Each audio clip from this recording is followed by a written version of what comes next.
is that for an opening prayer to set the mood for our time together?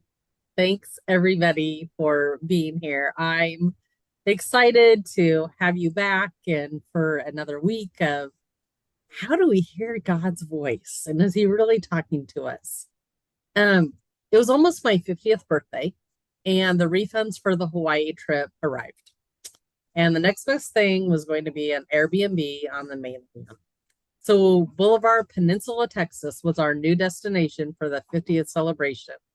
And when the Airbnb owner called me 4 years ago to make sure I understood that owners are not responsible if we got COVID, it led to this whole discussion about her growing up in Nebraska. We had a great birthday vacation at her rental home. Fast forward 4 years. It's now 2025. My husband, who prefers usually not to spend money, decides we should go to a resort. Where? Boulevard Peninsula. Great. I love that place. There was a church there that I'd wanted to attend 4 years earlier, but it wasn't on the plans because we weren't there on a Sunday. So after we got moved down to Boulevard Peninsula, I go to church and then they have a Bible study. And lo and behold, a lady sits beside me after she couldn't see the video that we were watching at the Bible study. And throughout the hour, I pieced together by what she was saying, she's the Airbnb owner from 4 years ago. And to her surprise and mine, kind of, I was right. Fast forward 2 weeks after that, a Bible study at a church that neither of us were members of. Just a guess. And now we're going to Bible study there. She asked me the all important question that creates me to reflect on how do I know when I hear the divine voice or versus just the voices in my head? Coincidence? Or did God put Margene and I together in 2021 on that simple phone call to harvest seeds and the fruits in 2024? So when we think about this song, Pass It On, I want you to think about that idea that the seeds that are harvested, were they really planted by God? And can he really do that many years in advance? The interesting thing is right before I left the peninsula, Margene asked if I would have supper with her, lunch with her. And I said yes. She went to put my number in her phone. And sure enough, I was actually in her phone. Who knew? Who knew that possibility? So this next song for reflection is called Pass It On. It's one of my songs. If you watch my podcast, you've seen it. But during the pandemic, I had asked my nephew, who is a music ministry, will you please do this song for me? And so now I share that with you. So does God ask you to pass along his voice?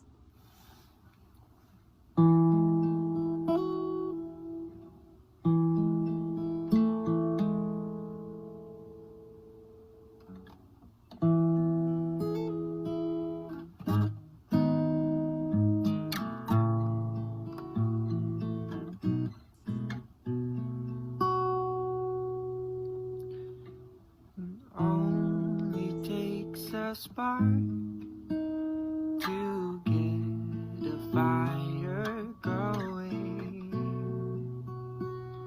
and soon all those around can warm it when it's glowing. It's how it is with God's love. Once you've experienced it, spread his love to everyone. I want to pass it on.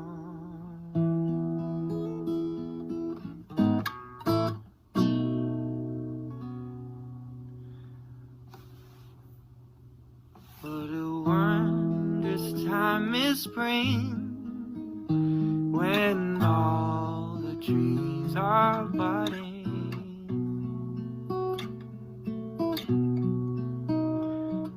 The birds begin to sing, the flowers start their blooming.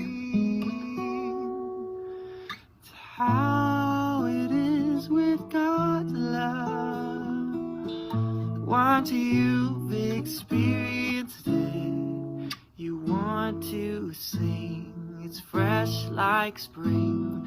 I want to pass it on.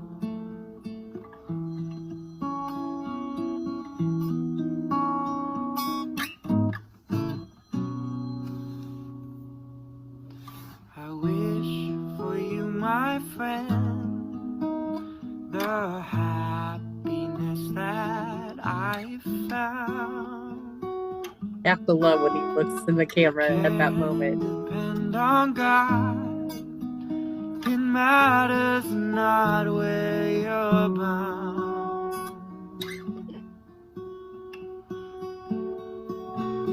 I'll shout it from the mountain tops. Hey world, I want the world to know the Lord of love has come to me. I want to pass it on.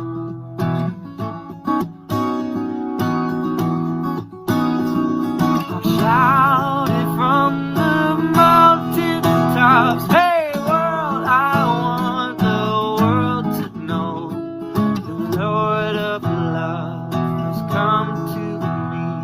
I want to pass it on. So as you think about that song, if you downloaded the guide sheet, this is a good time to take some notes of how is God speaking to you in that moment, which it's fascinating to me because I did a post this morning about when I got the message, make your business your ministry. And I said, I'm still not sure exactly what that means or how I'm supposed to do that. And that, like, listening to that song, that's what came to me. It's like, it's right there, Tammy. It just means every single day that you're operating, be the spark of spreading God's love. So I don't know what it said to you, but that's what it was saying to me. So a little bit about this of hearing God's voice and the seeds that he plants. How do we know? Like, how do we know that it's a seed of a relationship that is going to be harvested sometime later, right? Because normally we can like get a package of plants and know like, okay, if I plant this pumpkin in 120 days, I should harvest. But God works differently than that. God works differently on faith. And I have this dear friend named Maggie, and her seed was planted in my life during her college internship. And I was able to be in the office, and I wasn't her direct supervisor, but kind of under the 4-H program. And interesting enough, after her internship, she came back and worked as a temp employee to fill in for my boss when he won a special contract. And then Maggie and I could go years and months without talking to each other. But somehow she always like comes back into my life right when I need that certain message delivered.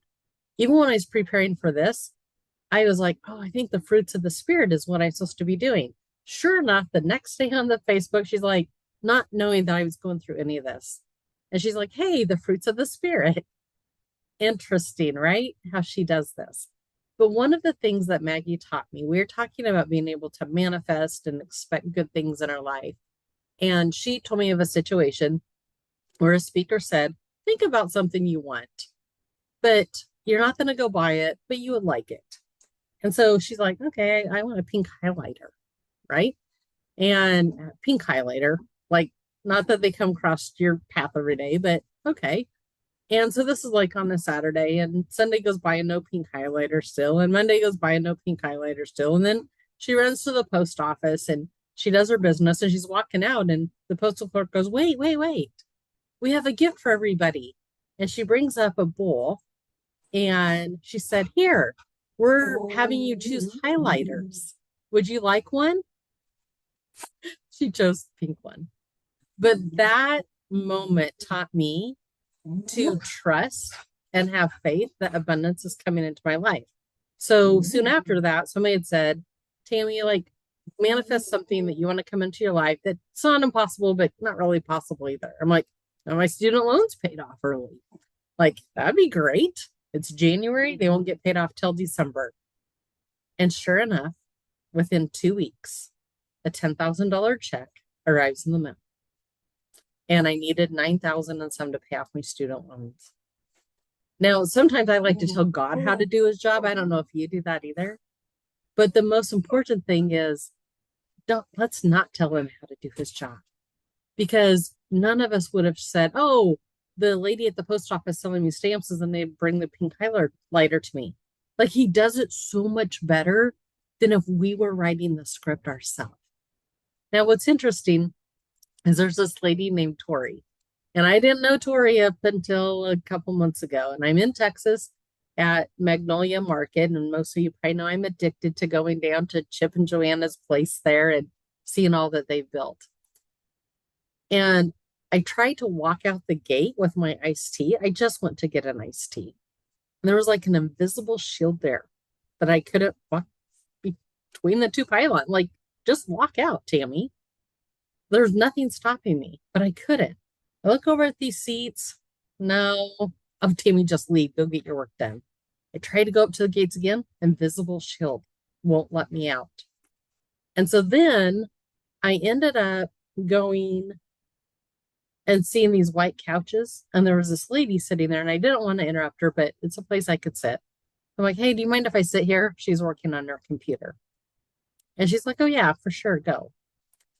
So for a while, she worked on her computer. I enjoyed my iced tea. But the interesting thing is, eventually she asked me where I was from and things like that.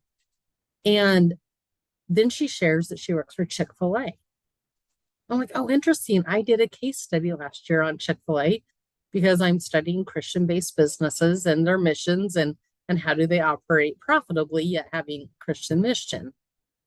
I don't know what that harvest is supposed to be yet with Tori. She is my podcast guest this month, but she invited me to come to her Chick-fil-A headquarters, and I'm going on Monday. And on top of that, my agent called me, my speaking agent called me and said, "Hey, I think there's this conference in Atlanta, Georgia you need to go to." Yep, I think so too. And then the next day I met a person in my Vision Board Academy who we wanted to meet up. "Oh, where are you from?" "Atlanta, Georgia." Almost within 24 hours, I had 3 major things happen saying, "Go to Atlanta, Georgia the last week in March, Tammy." Oh, and did I mention that I have an author that I coach who's launching the book next week too? And she's from, oh yeah, Atlanta, Georgia. So what's the harvest there that I'm already sowing from the seeds that God has planted? Joy. You can see that in my face. And the kindness. It is absolutely amazing to me how the Lord works. And so if that wasn't enough, I'm walking on the beach and I cross some people and say hi, and they keep walking, and I tell them there's dolphins out there. We cross paths again. They kind of act like they wanted to stop and talk, but I didn't. It sunrise is my time on the beach. And so I kind of, you know, kept walking fast. Well, eventually I went up and walked by the dunes. And then this couple kind of beelined for me. And I'm like, well, this is really interesting. And they came up and were like, "Hey, what book are you writing next?" I'm like, "Oh, I'm writing a book." "Oh, yeah, that's right. They were on my trivia team on Tuesday night." Okay, now I get it. And I hesitate in telling them the next book. And then I finally say, "Well, it's actually about miscarriage, and it's a children's book to help families cope." And the husband looks at the wife and he goes, "She had a stillborn child. You two need to talk." And so we sat there and talked. And then she mentions that she worked for Southwest Airlines. They ask our next stop, and I say Atlanta, Georgia, and I get a tour Chick-fil-A. She goes, "Oh, Southwest Airlines and Chick-fil-A often partnered together because they're both faith-based companies." What seeds is the Lord planting? I don't know yet, but I know that the harvest is already coming. And the peace that I'm feeling and the faithfulness that the harvest is coming. Excuse me, I think I might have to get a drink. If you look at your guide sheet and it talks about when does God talk to us? When does God send us people? Well, obviously, he sent us Jesus, right? That's a pretty obvious one. But in that chapter of John referenced on your sheet, it talks about Jesus washing the disciples' feet. Jesus was sent to be a servant. I don't know about you, but I don't know if I let Jesus wash my feet. I had that experience at church one night where they had all of us like in a circle on Monday, Thursday, and they went to the elders of the church came to wash our feet. And I'm like, I don't know I can let you do this. Like my pastor on their knees washing my feet. And then it made me realize, would I wash somebody else's feet? Definitely. So maybe the lesson there is about not only are people supposed to be seeds in our lives and we're supposed to be seeds in theirs, but we have to accept that He is sending people to us. He is sending people to wash our feet as much as He asks us to wash others' feet. And are you ready for that? Are you ready to feel and believe that your life is so abundant that God is sending you a relationship today? He's sending you a seed because the harvest is coming. And the harvest might be in a couple days, like happened between trivia night and the walk on the beach was only a couple days with the lady from Southwest Airlines. Or it might be years and years. Maybe it's a childhood friend who shows back up in your life. I don't know. But the most important thing is God wants us to hear His voice. And so He will use others in order to hear it because that's who has our attention. And He's going to go to what's in front of us. So, again, you are invited to stay on after the last song to discuss and share and meet each other. But I am going to go ahead and do the blessing for each of you. So we have that. And then we will play the final song. So with that, please receive this blessing. May the road rise up to meet you. May the wind be always at your back. May the sun shine warm upon your face. The rains fall soft upon your fields. And until we meet again, may God hold you in the hollow of His hand. And now here is our closing song.